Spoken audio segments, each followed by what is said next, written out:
তুই কোনো মানুষের বাচ্চা না বেটা। হইলি কেমনে? মুসলমানের বাচ্চা হইলি কেমনে? তুই মানুষের বাচ্চা না, তুই মুসলমানের বাচ্চা না, তুই কোনো মানুষের বাচ্চা না বেটা, তুই কোনো মুসলমানের বাচ্চা না বেটা। যা বেটা, এত অসভ্য মুসলমানের বাচ্চা হইতে পারে না। মুসলমানের ঘরে জন্ম নিয়া এক মুসলমান মার 2টা বছর দুধ পান করা মুসলমানের সন্তান এত বড় গাদ্দার হইতে পারে না। এটা কোনো মানুষের বাচ্চা না, এটা কোনো আইটেমের মধ্যেই পড়ে না। এটা হাইওয়ান জানোয়ার ছাড়া, চতুষ্প জন্তু ছাড়া আর কিচ্ছু হইতে পারে না। এই জীবন কুকুর বিড়ালের জীবন হইতে পারে, মানুষের জীবন না। যদি বলেন হুজুর এত বড় কথা কইলেন, এত বড় কথা কইলাম, তোমার সহ্য হয়নি?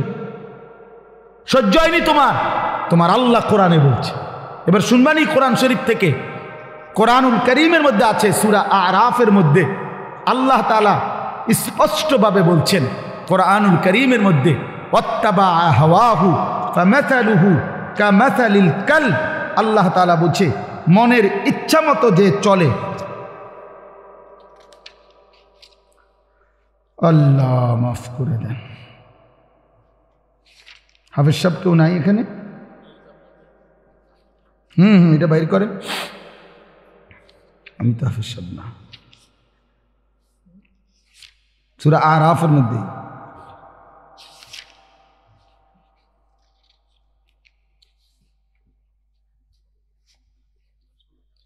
জি বাইর করেন, আপনি বাইর। فأتبعه الشيطان واتبع هواه فمثله كمثل الكلب إن تحمل عليه يلهث أو تتركه يلهث। এই আয়াতটা আচ্ছা বাইর করুন, আপনি তরজমা শুনেন। অর্থাৎ আল্লাহ তাআলা বলেন যে তার মনের ইচ্ছা মতো চলে। ছেলেরা বাবা শুনো, আল্লাহ তাআলা বলছে যে তার মনের ইচ্ছা মতো চলে। আল্লাহ বলছে ফামাসালুহু কামাসালিল কালব, তার উদাহরণ কুত্তার মতো। বিশ্বাস করো বাপ, ফামাসালুহু কামাসালিল কালব, কালবুন অর্থ কুত্তা। বলেন কি কুকুর কিনা বলেন? ফামাসালুহু কামাসালিল কালব, তার উদাহরণ কুকুরের মতো। তাহলে এই জীবন কুকুরের জীবন, যে জীবনে সেজদা নাই, যে জীবনে আল্লাহর গোলামি নাই, যে জীবনে হালাল হারামের কোনো পার্থক্য নাই, এ তো কুকুরের জীবন বেটা। এই সুদখোর মনে রাখো, জিন্দেগির পরিচয় শোনো, হারামখোর শোনো, তোমাদের পরিচয় তোমরা মিলাইয়া নিও। এই জীবন জানোয়ারের জীবন, যে জীবনে হালাল হারামের কোনো পার্থক্য নাই। কুকুরের কাছে না, স্বাভাবিক খানারও পায়খানা, 2টার মাঝে কোনো তফাৎ নাই। ইমানদারের জন্য হালাল হারামের তফাৎ থাকবে না কেন? কথা বলেন না কেন? বলেন বলেন। একজন ইমানদার, তার জন্য হালাল হারামের পার্থক্য থাকা উচিত না? তো আল্লাহ আমাদেরকে বুঝ দান করেন। এই যে কই মাশাআল্লাহ, ওয়ালাউ শি'না লারাফা'নাহু বিহা ওয়ালাকিন্নাহু আখলাদা ইলাল আরদি ওয়াত্তাবা'a হাওয়াহু ফামাসালুহু কামাসালিল কালব ইন তাহমিল আলাইহি ইয়ালহাস আও তাতরুকহু ইয়ালহাস। আল্লাহ বলেন কুকুরের স্বভাব, যদি তাকে দৌড়ানি দেয় তাইলেও সে জিহ্বা লম্বা করে হাঁফায়। এমন করে দেখছেন না কখনো? কুকুর দৌড়তে দৌড়তেও কি করে? জিহ্বা লম্বা করে হাঁফায়। আও তাতরুকহু, আবার যদি তারে ছেড়ে দেন, খারাপ থাইকেও দাঁড়ানো থাইকেও ইয়ালহাস, জিহ্বা লম্বা করে এমন করে হাঁফায়। এটা কুকুরের স্বভাব। মানে কি? দৌড়ানি দিলে না, তোমার দৌড়াইছে দেখে তুমি জিহ্বা লম্বা করলা, অন্ত তোমার দাঁড় করাই রাখছে, অন্ত দাঁড়াইয়া রইছো, অনকা জিহ্বা লম্বা করো। এমন সমস্যা কি? এখন তো তুমি এত জোরে হাঁফাইবার কথা না। এটার অর্থ হইল পাইলেও অতৃপ্ত, না পাইলেও কি অতৃপ্ত। অতৃপ্ত অতৃপ্ত এই নাফরমান এমন। আপনি একটা ছেলেকে বলেন যে বাবা সারা রাত তো উলঙ্গ ছবি দেখলা, এখন থামো, স্যার চিনি কও, আর চাইবানি, ছাড়ো, এবার ছাড়ো, এবার থামো, না হে আরো দেব। আপনি একজন সুদখোরকে বলেন আপনি তো সুদ খাইলেন, আজকে 3 বছর 10 বছর, এবার থামেন আর লাগবে নি, বলবে ওমা কি কন হবে শুরু। ঠিক কিনা বলেন না কেন? পেলেও অতৃপ্ত, না পেলেও কি অতৃপ্ত। বেচা কিনা হইতেছে দুনিয়া, দেখেন দোকানে বেচতেছে মাল, অলরেডি মাল শেষ হইতেছে, নতুন মাল ট্রাকে দিয়া নামাইতে আছে। এই অবস্থায়ও যদি গিয়ে জিজ্ঞান ভাই বেচা কিনার কি অবস্থা, বল করতে কি এর ব্যবসা আসেনি, ওনার এই ব্যবসা কি আর আসেনি আগের ব্যবসা। আরে ডাকাত, কত বড় ডাকাত তুই, কইলিটা কি হবে না? আগের ব্যবসা নাই, আগের ব্যবসা তো তুমি মালডি কার কাছে বেচলা, নতুন মাল চালান আইলো, মালডি কি লেগা নামাইলা, বেচা কিনে যে তুই নাই, নতুন মাল আইন না কি লেগা বলেন? আগের ব্যবসা নাই বলতে কোন সালের ব্যবসা নাই? আগেরটা এটা কত বছর ধরছেন নাকি? আগে 300 বছর আগের ব্যবসা নাই, তা আপনি এ সময় আইসেন কিনতেন, আমি সে সময় থাকতেন, যে সময় ব্যবসা আসিল সেই সময় পৃথিবীতে আইতেন। কোন সময়ের ব্যবসা নাই? কি নুহু নবীর জামানার ব্যবসা নাকি? তো তুমি বেটা এই সময় আইলা কিত্তা?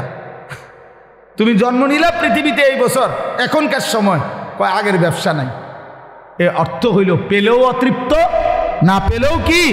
এ তো কুকুরের স্বভাব। কিসের স্বভাব? কুকুরের স্বভাব। এই যদি কারো গায়ে লাগে ছাইড়া দেন, অসুবিধা কি? আপনি বলে না আমি এই খাচ্ছতে ছেড়ে দিলাম, যা এত বড় কথা আমি নিতাম না। আপনি এই বদভ্যাস ছেড়ে দেন, বরং হর হালাতে বলেন আলহামদুলিল্লাহ। ঠিক কিনা বলেন? ভাই বেচা কিনা কেমন? আলহামদুলিল্লাহ। আগে মনে হয় একটু কাস্টমার কম হয়, আলহামদুলিল্লাহ ভাই আল্লাহ চালাচ্ছে, খালাস। হর হালাতে মুমিন কি বলবে? আলহামদুলিল্লাহ। বলেন না কি বলবে? আলহামদুলিল্লাহ। আমার এক খুব কঠিন এক ঘনিষ্ঠ মানুষ আমারে খুব মহব্বত করে, এখনো করে। ওনার ছেলে আমার মাদ্রাসায় পড়ে। তো একদিন আমি ওনার দোকানের সামনে আমার দেখা হয়েছে, আমি বললাম কি অবস্থা ভাই? হুজুর ব্যবসাটা ছেড়ে দিব। আমি কেন? হুজুর আমার দোকানে একটু বেচা কিনা ভালো হয়, এই আমার লগে জিদ কইরা হিংসা কইরা আমার কাছাকাছি একেবারে সাথে আরো 5টা দিছে এরকম দোয়া, মানে হের মাল ডির মতো। এখন এই জন্য হুজুর বুঝছি যে আমার ব্যবসাটা আমি ছেড়ে দেবো আমার এই ব্যবসা। পরে আমার পুরো মনে আছে, আমি আমার এই পকেট থেকে এরকম তসবি, আমার পকেটের তসবি বের করে ওনার হাতে দিছি। হাতে দিয়ে কইলাম ভাই শুনেন, কালকের থেকে নিয়ম মাফিক আপনি দোকান খুলবেন, নিয়ম মাফিক দোকান বন্ধ করবেন। আর আপনার তো কামাই দরকার, কামাই কমে গেছে এই তো না, ব্যবসা দরকার এই তো। আমি আপনারে বলি আপনি ক্যাশে বৈশা তসবি পড়া শুরু করবেন, সুবহানাল্লাহ, আলহামদুলিল্লাহ, আল্লাহু আকবার, লা ইলাহা ইল্লাল্লাহ, এভাবে একটার পর একটা তসবি পড়বেন। কাস্টমার আসলে এটা করে বেচা কিনা করবেন। তাইলে কি হবে? আমি বললাম ভাই তাইলে কাস্টমার আইলে দুনিয়ার মাল বেচলে দুনিয়ার ব্যবসা হবে, কাস্টমার না থাকলে তসবি পড়লে আখিরাতের ব্যবসা হবে। তাহলে আর আপনার কামাই বন্ধ নাই, হয় দুনিয়া কামাই হচ্ছে, নয়তো কি কামাই হইতেছে? আখিরাত কামাই হচ্ছে। আপনার আমি আমার তসবি দিয়ে গেলাম। কত মনে 6 মাস বা 8 মাস পরে আবার ওনার সাথে দেখা হয়েছে। আমি কইলাম কি খবর, বেচা কিনার হালাত কি? বলছে হুজুর দোনো ব্যবসা জমজমাট। দোনো ব্যবসা কি